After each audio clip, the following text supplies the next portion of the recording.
Magandang araw! Sama-sama tayong matuto sa Teacher Sal Learning Resource Channel. Revised K-12 Curriculum, Filipino 3, Quarter 1, Week 8. Ang ating paksa ay pag-iisa-isang paglalarawan, hudyat ng pagsusunod-sunod. Para sa unang araw. Maglaro tayo. Line up. Papangkatin ang inyong klase sa 5. Iayos ang mga sarili batay sa sasabihin ko. Ang unang makagagawa ng tama ang magkakaroon ng puntos. Iayos ang pangkat batay sa tangkad mula sa pinakamababa hanggang sa pinakamatangkad. Unang letra ng pangalan. Buwan ng kapanganakan o birthday. Bilang ng iyong mga kapatid mula sa pinakakakaunti hanggang sa pinakamarami. Nakaranas na ba kayong bayuhin ng malakas na lindol? Paghahanda, ano ang ginawa ng pamilya ninyo para maghanda sa lindol? Ano ang inyong naramdaman at nakita habang lumilindol? Pagkatapos ng lindol, ano ang naging sitwasyon matapos magkaroon ng lindol? Basahin ang sumusunod na pangungusap. Dahil sa pagbabago ng panahon, may paparating na bagyo. Kailangan nating mag-ingat at maghanda. Nag-organisa ang komunidad para magtanim ng mga puno upang mabawasan ang epekto ng malakas na hangin sa panahon ng bagyo. Ang bagyo ay nagmula sa karagatan at nagdulot ng malakas na alon at ulan. Ano ang kaugnayan sa isa't isa ng mga salitang nakasalangguhit? Basahin ang teksto sa ibaba tungkol sa lagay ng panahon. Lagay ng panahon. Isang bagyo ang paparating sa lugar. Inaasahan ang hanging may bilis na 60 km per hour hanggang 100 kph sa loob ng 24 oras. Epekto ng hangin. Maaaring bumaluktot o tuluyang mabali ang mga puno ng nyog. Maaaring mabunot ang ilang malalaking puno. Maaaring bumagsak ang maraming puno ng saging. Apektado ang mga palayan at iba pang mga pananim. Matatanggalan ng bubong ang maraming bahay na gawa sa di matibay na materyales. Maaaring matanggal ang mga lumang bubong na yero. Sa pangkalahatan, maaaring magdulot ng mababaw hanggang katamtamang pagkasira sa mga tinamaang komunidad. Narito ang mga paalala. Mapanganib sa maliliit na sasakyang pandagat ang karagatan, pati na ang mga dalampasigan. Higit na atensyon ang kailangang ibigay sa pinakahuling posisyon, direksyon, bilis at lakas ng bagyo habang kumikilos ito patungo sa isang lugar. Pinag-iingat ang publiko, lalo na ang mga naglalakbay sa karagatan. Huwag palalabasin ng bahay ang mga bata. Itago o ihanda ang mga ari-arian bago pa tumaas ang warning signal.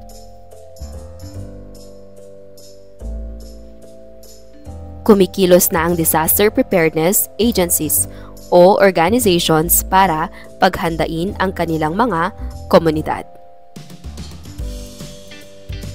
Ano ang paksa ng teksto? Tungkol saan ang ating binasa? Ano ang epekto ng taglay na hangin ng bagyo? Ano-anong mga paghahanda ang dapat gawin kapag may paparating na bagyo na may taglay na lakas ng hangin na 60 kph hanggang 100 kph? Nakaranas ka na ba ng ganitong kalakas na bagyo? ibahagi ang iyong karanasan sa katabi. Ano-anong mga hakbang ang inyong ginagawa? Alamin natin, paano inayos ang mga impormasyon sa teksto? Ang pag-iisa-isang paglalarawan ay isang huwaran sa pag-oorganisa ng teksto. Ang mga impormasyon ay isa-isang itinatala at tinatalakay. Madalas na nakaayos ito ng ayon sa pagkasusunod-sunod. May mga pagkakataon din na isang malawak na paksa ay hinahati-hati sa mas maliit na paksa at isa-isa itong binibigyan ng pamagat. Madalas din itong gamitin sa mga pagsusulit kapag ang proseso o mga hakbang ang hinihingi sa mga item. Gumagamit ito ng mga panandang letra, bilang at iba't ibang klase ng bullet. Nahati sa dalawang uri ang pag-iisa-isa. Ito ay ang simpleng pag-iisa-isa at komplikadong pag-iisa-isa. Para sa araw na ito, tayo ay magpo-focus lamang sa simpleng pag-iisa-isa. Ang simpleng pag-iisa-isa ay ang pagtalakay sa pangunahing paksa at pagbanggit ng mga kaugnay na mahahalagang salita. Halimbawa, ang COVID-19. Ang COVID-19 ay sakit na dulot ng coronavirus. Mga karaniwang sintomas ng COVID-19: pag-ubo, hirap sa paghinga, lagnat o panginginig, pananakit ng katawan, pagsusuka at pagtatae, pagkawala ng panlasa at pangamoy. Para sa inyong pangkatang gawain, ngayon ay magkakaroon tayo ng pangkatang gawain na ang layunin ay makapagbigay ng detalyadong paglalarawan ng kagandahan ng Pilipinas. Para sa unang pangkat, magandang tanawin, katangian, pag-iisa-isang paglalarawan. Ikalawang pangkat, pagkaing Pinoy. Ikatlong pangkat, pista.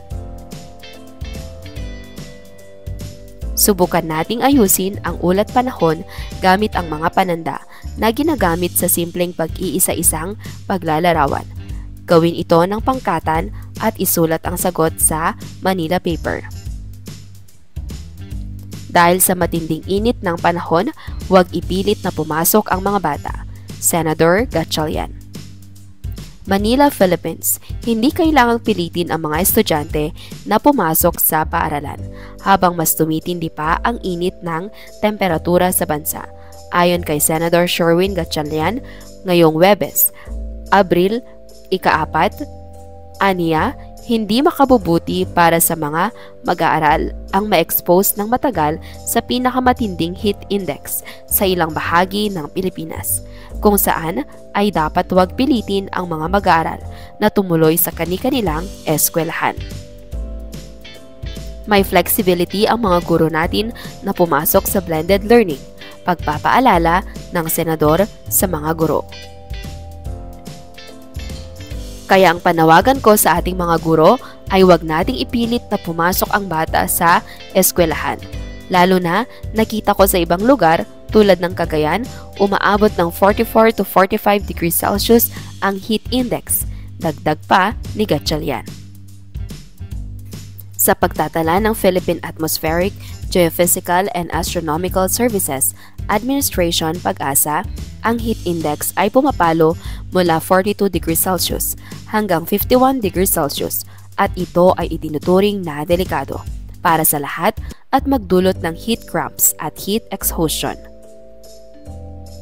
Kinumpara ni Gatchalian ang nararanasan nating heat index sa body temperature ng tao na may lagnat sa 37 degrees Celsius na temperatura. Ang lagnat ay 37 degrees Celsius. So, ang nararamdaman ng bata is 44 to 45 degrees Celsius. So, lampas sa lagnat itong nararamdaman niya. So, huwag ipilit dahil baka ma-dehydrate ang bata. Marami tayong nababasa na nagko-collapse ang bata dahil sa extreme heat. Paliwanag ni Gatchalian, si Senator Sherwin Gatchalian ang nakaupo bilang Senate Committee on Basic Education, Arts and Culture. Sa kabila nito, Inihayag ng State Weather Bureau nitong Marso 22 ang pagsisimula ng mainit at tagtuyot na panahon sa bansa. Nagpaalala din ang ahensya na ito na ang isa sa pinakamainit na dry season na naitala sa bansa dahil sa patuloy na epekto ng El Niño phenomenon. Isulat ang paksa. Isulat ang mga nakuhang mga impormasyon tungkol sa paksa.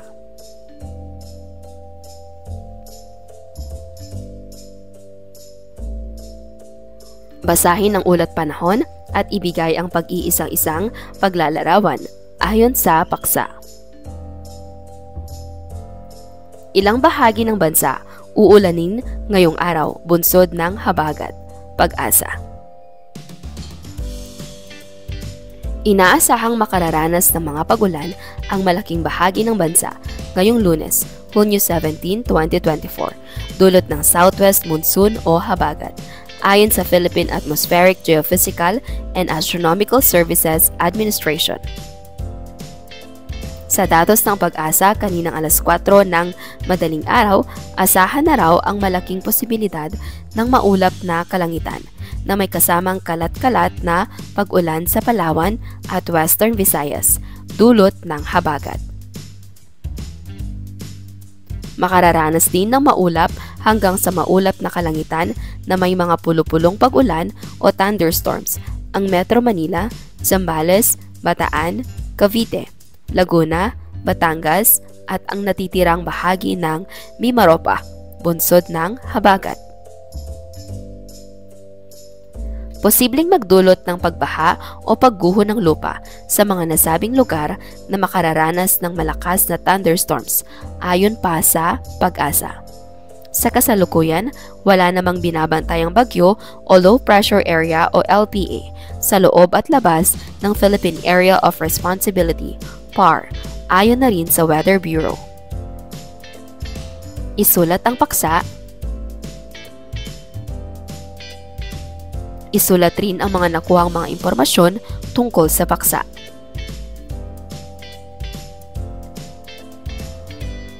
Lagyan ng paisa-isang paglalarawan ang bawat paksa gamit ang mga pananda. Unang grupo, paksa, wastong paggalang sa mga nakatatanda. Panandang gagamitin, bilang. Ikalawang grupo, paksa, karapatang pambata, pananda, letra. Ikatlong grupo, paksa, tungkulin ng isang batang mag-aaral, pananda, bullet. Para sa ikalawang araw. Sensory box, isang laro na ginagamitan ng mga pandama. Amuyin, hawakan o suriin ang mabubunot sa kahon at ilarawan ito. Paano nyo nahulaan ang mga bagay na nasa loob ng kahon? Sa pamamagitan ng paglalarawan gamit ang ating mga pandama, tulad ng pang-amoy. Lakbay isipan. Nakapunta na ba kayo sa isa sa 7 Wonders of the World, ang hagdang-hagdang palayan na matatagpuan sa probinsya ng Ifugao, sa rehiyon ng Cordillera Administrative Region o CAR? Ngayong araw, tayo ay pupunta sa pamamagitan ng lakbay isip.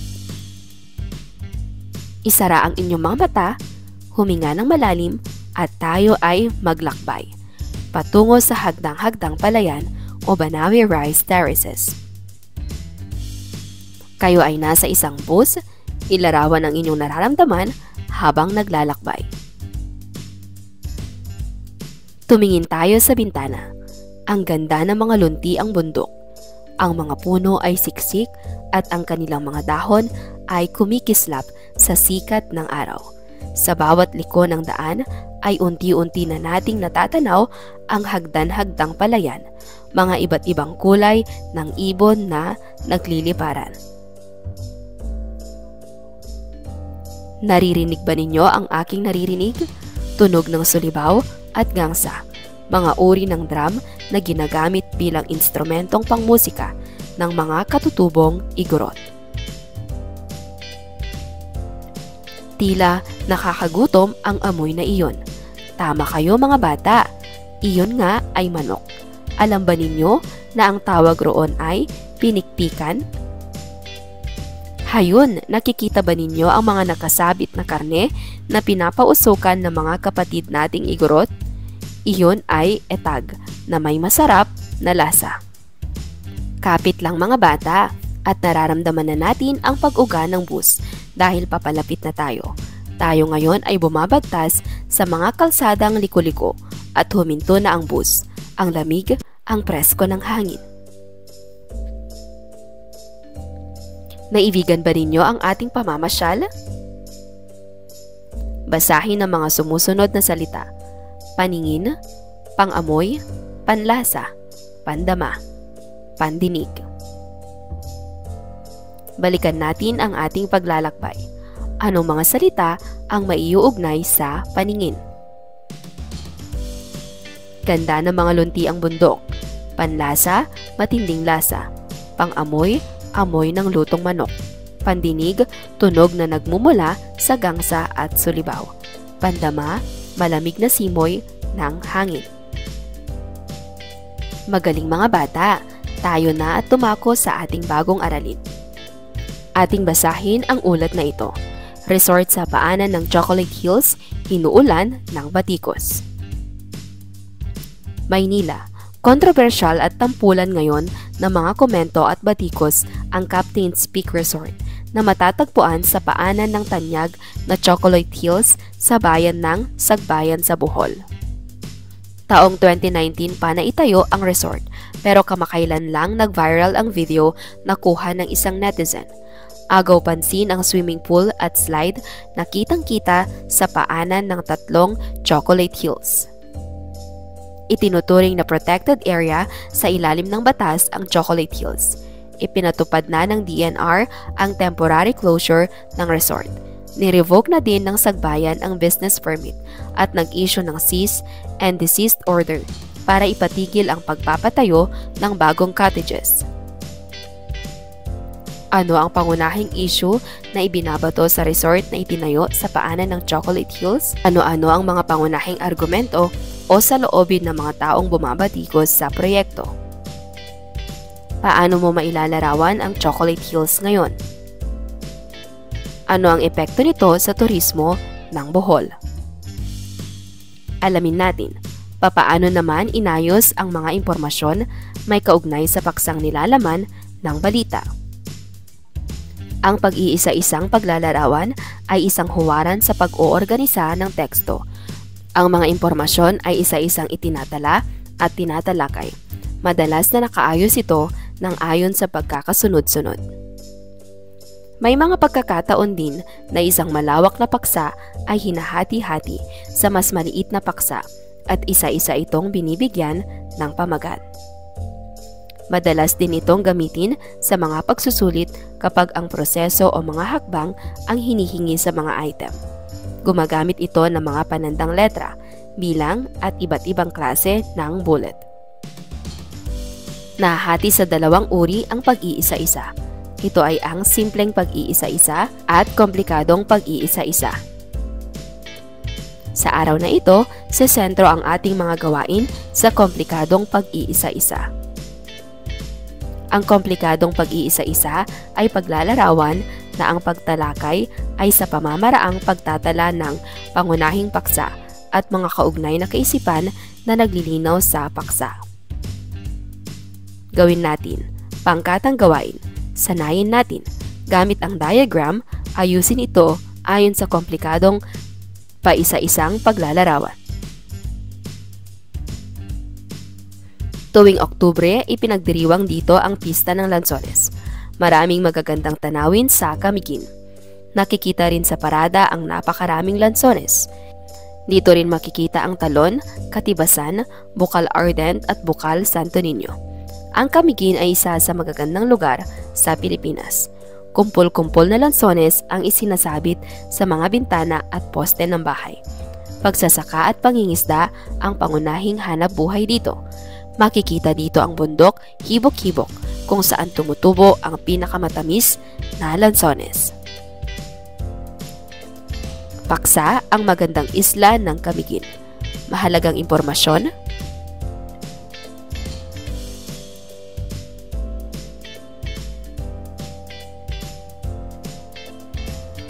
Ayusin ang mahalagang paksa sa balita gamit ang mga pananda na ginagamit sa komplikadong pag-iisa-isang paglalarawan. Coliform sa Boracay, dahilan sa pagkasira ng corals. Boracay Island, naniniwala ang Sangkalikasan Producers Cooperative SPC na ang pagkakaroon ng coliform sa isla ng Boracay sa Malay Aklan ang isa sa mga pangunahing dahilan ng pagkasira ng corals sa isla. Ayon sa SPC, naitala nila noong 2014 ang isa sa makasaysayang pagkasira ng maraming bahagi ng corals sa Boracay. Inuulat kamakailan ng Department of Environment and Natural Resources na ang coliform ay bunsod ng domestic waste na inilalabas ng mga bahay at mga hotel sa ilang lugar sa Boracay. Maliban sa coliform, isa rin sa posibleng dahilan ng pagkasira ng corals ay ang climate change. Pangunahing paksa at ilagay ang sumusuportang detalye.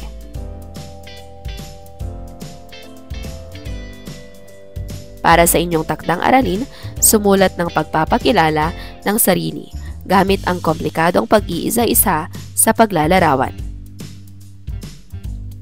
Para sa ikatlong araw, hudyat ng pagsusunod-sunod. Pangkatang gawain, bawat pangkat ay bibigyan ng mga envelope na naglalaman ng mga larawan, manila paper at pandikit. Iayos ang larawan ayon sa wastong pagkasusunod-sunod nito. Kayo ay bibigyan lamang ng 5 minuto para sa gawaing ito. Ayusin ayon sa wastong pagkasusunod-sunod na mga larawan gamit ang mga salitang una, sumunod, pagkatapos, huli. Narito ang mga larawan.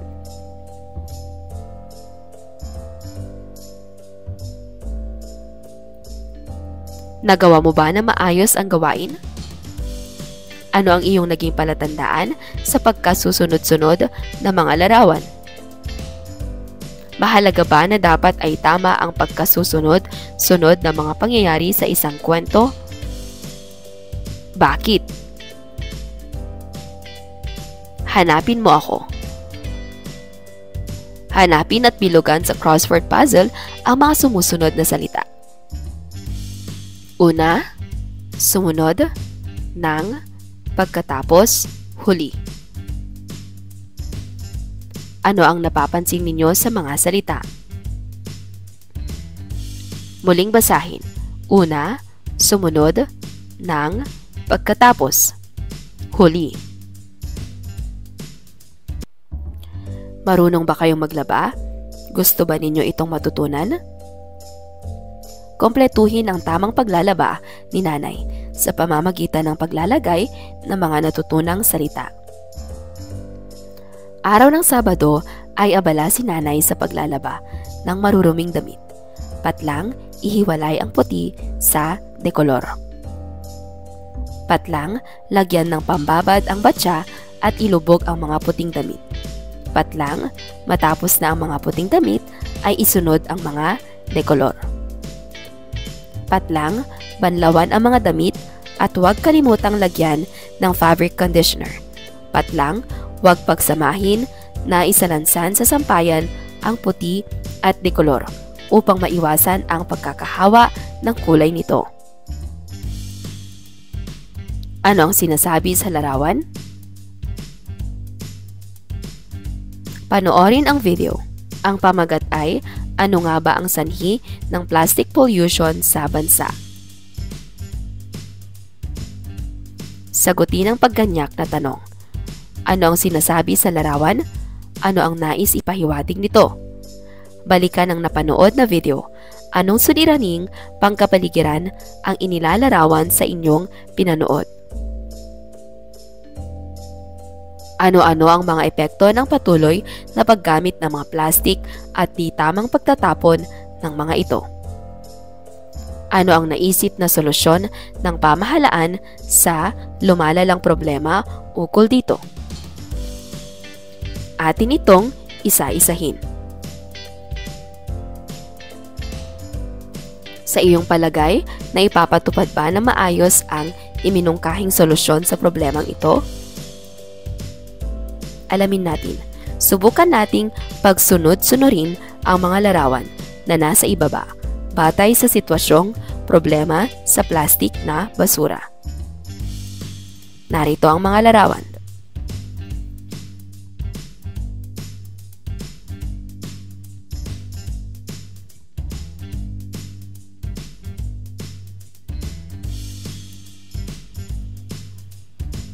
Ano ang iyong naging gabay upang mapagsunod-sunod mo ang mga larawan? Ano-anong mga panandang ginamit bilang hudyat sa pagkasusunod-sunod ng mga pangyayari?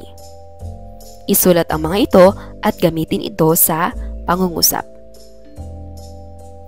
Ang mga tekstong informatibo katulad ng napanood natin ay gumagamit ng mga huwaran upang mas maging organisado o maayos ang paglalahad nito ng mga impormasyon. Isa dito ay ang paggamit ng mga hudyat sa pagkakasunod-sunod. Ito ay mga panandang salita na nagbibigay hudyat sa tamang pagkakasunod-sunod ng mga pangyayari. Mga halimbawa ng panandang gamit sa pagkasusunod-sunod. 1, 2, 3, 4. A, B, C, D. Una, pangalawa, pangatlo, pang-apat. Sumunod, pagkatapos. Bilang panimula, bilang pangwakas. Sa unang pagkakataon, sa ikalawang pagkakataon. Pagkaraan, huli. Tahirawan. Bawat pangkat ay bibigyan ng envelope na naglalaman ng 4 na larawan na may Manila paper at pandikit. Ayusin ito upang makabuo ng isang magandang kwento. Narito ang mga larawan.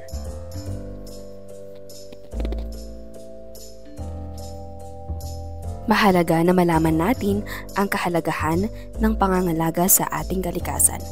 Dahil dyan ay ating ilulunsad ang Batang Maiki. Bilang isang bata, paano kayo makatutulong sa pangangalaga sa ating kalikasan? Gumamit ng mga pananda bilang hudyat ng pagkasunod-sunod ng mga pangyayari. Ayusin ang mga pangyayari gamit ang mga hudyat ng pagkasusunod-sunod. Narito ang mga pagpipilian. Una, sumunod, pagkatapos, huli. Mga yugto ng isang lindol. Patlang, isang malakas na pag-iling na nagpabagsak ng mga bagay sa loob at labas ng gusali. Patlang, humina ang pagyanig, ngunit patuloy ang mga aftershock na nagdulot ng takot at pangamba sa mga nakaligtas. Patlang, naramdaman ang isang mahinang pagyanig na waring pag-uga lamang ng lupa.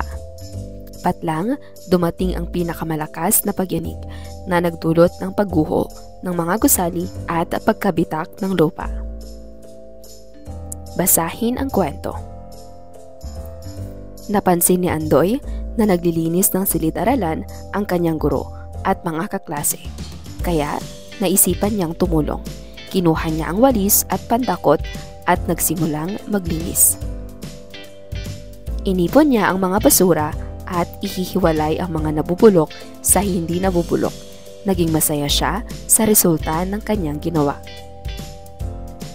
Isulat ang ginawang paglilinis ni Andoy gamit ang mga hudyat ng pagkasunod-sunod. Narito ang mga posibleng sagot. Una, kinuha niya ang walis at pandakot. Pagkatapos, nagsimula na siyang maglinis. Sumunod, inipon niya ang mga basura. Pinakahuli, inihiwalay niya ang mga basurang nabubulok sa hindi nabubulok. Para sa ika-4 na araw, hudyat ng pagsusunod-sunod. Panoorin ang patalastas mula sa DOH on Family Planning.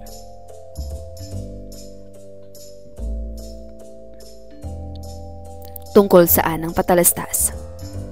Ano ang mensahe na nais nitong iparating sa atin? Nararanasan rin ba ninyo ang dinaranas ng batang nasa patalastas? Ano ang iyong nararamdaman?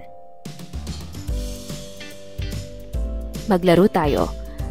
Papangkatin ang klase nyo sa 3. Magtalaga ng miyembro sa bawat istasyon ng karunungan. Bawat istasyon ay sasagot sa gawaing nakaatas. Pagkatapos ay ipapasa sa kabilang istasyon ang nasagot na gawain. Unang istasyon, pagbuo sa ginulong larawan. Keso, tinapay, ham, ketchup, kamatis ng paggawa ng sandwich. Stasyon 2, kilalanin ang mga sangkap sa paggawa ng sandwich. Ikatlong istasyon, gamit ang hudyat sa pagsusunod-sunod, nakasulat na sa Manila paper. Isulat ang paraan ng paggawa ng sandwich. Narito ang mga posibleng sagot. Una, hiwain ang tinapay. Sumunod, ipatong ang keso at ham sa pinagbiyak na tinapay. Panghuli, lagyan ito ng ketchup at kamatis. Ano mga salita ang ginamit bilang pananda sa paggawa ng sandwich? Una, sumunod at panghuli. Para sa inyong pangkatang gawain, hahatiin sa 3 pangkat ang klase. Bawat pangkat ay bibigyan ng 4 na larawan na nagpapakita ng sitwasyon kung may sunog. Ang bawat pangkat ay pag-aaralan ang larawan at isasagawa nila ito role-playing batay sa hudyat ng pagkakasunod-sunod. Narito ang mga larawan.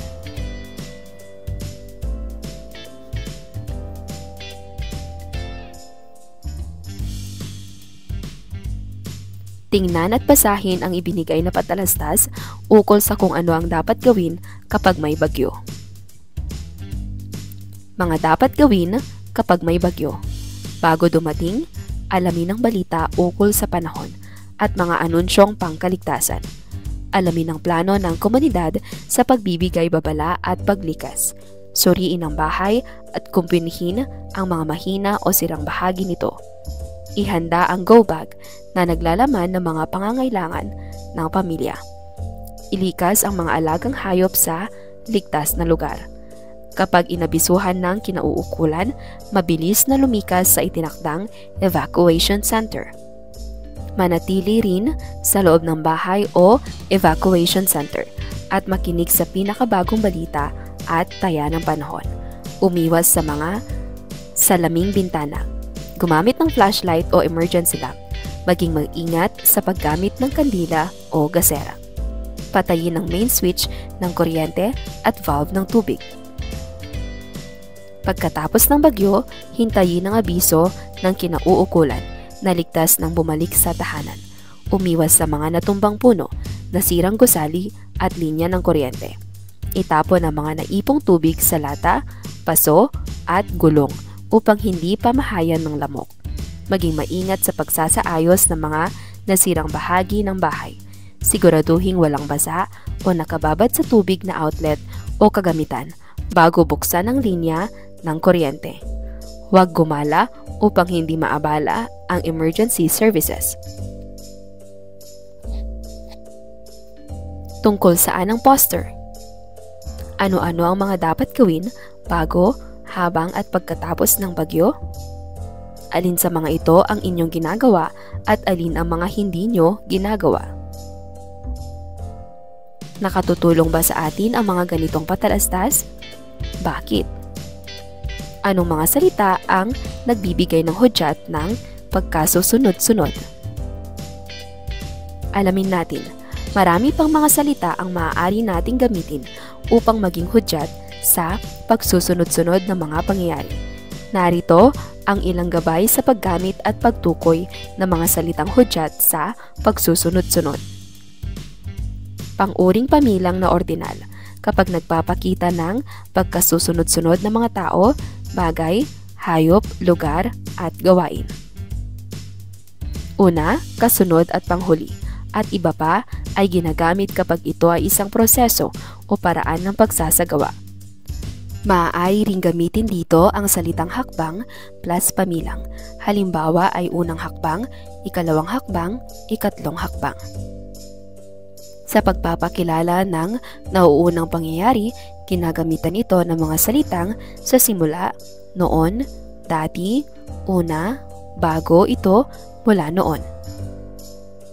Subukan natin, basahin ang teksto sa langguhitan ng mga salitang pananda sa hudyat ng pagsusunod-sunod. May sakit si ina. Masipag at mabait na bata si Trina. Isang araw, nagising siya na may sakit ang ina. Maaga pa nang pumunta sa trabaho ang kanyang ama. Inutusan siya ng ina na bumili ng gamot. Pagkatapos ay dumaan siya sa kaibigan ng kanyang ina para kuhanin ang binibigay nitong prutas. Sumunod ay naglakad na siya papauwi ng kanilang bahay. Pagdating ng bahay ay naawa siya sa kanyang nanay dahil hindi ito gaanong makakilos, kaya naisipan niyang ipagluto ang kanyang ina. "Inay, ipagluluto ko kayo ng lugaw. Ituro niyo po sa akin ang proseso." "Naku, maraming salamat anak," ang sabi ng kanyang ina. "Makinig kang mabuti. Una, maglagay ka ng kalahating takal ng bigas sa kaldero. Sumunod naman ay hugasan mo ang bigas. Pagkatapos ay lagyan mo ito ng 3 basong tubig para sa sabaw. Isalang mo sa kalan at hintayin kumulo. Hayaan mong kumulo ito ng 10 minuto.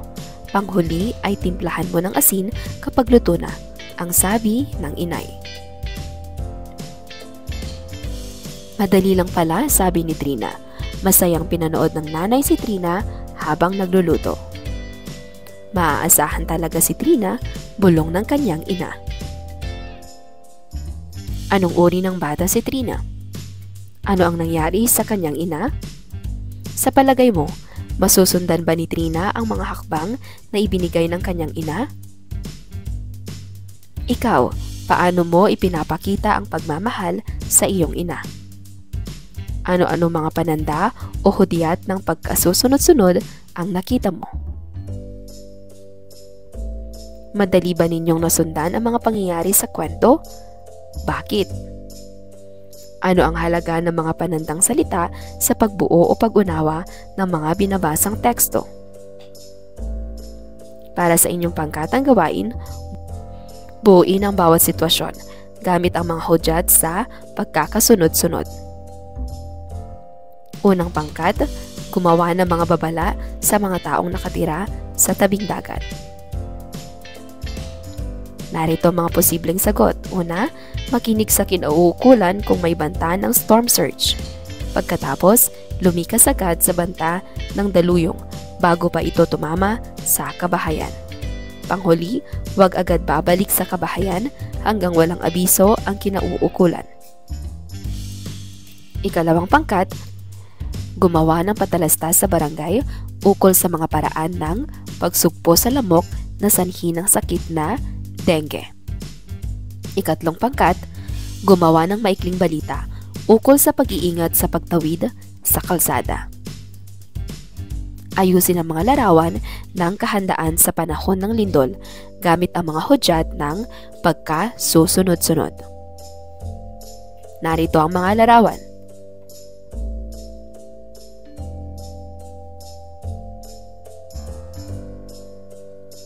Puna ng patlang ng wastong hudyat ng pagkasusunod-sunod. Gamitin ang mga sumusunod na pananda. Una, ikalawa, ikatlo, ikaapat, sumunod. Pagkatapos. Panghuli. Gabay sa wastong paghuhugas ng kamay. Patlang kumuha ng malinis na tuwalya at gamitin ito upang patuyuin ang mga kamay. Patlang basain ang kamay ng tubig. Patlang banlawan ng mabuti ang mga kamay gamit ang tumutulong tubig. Patlang umuha ng sabon at ikuskus ito sa mga kamay para ito ay bumula.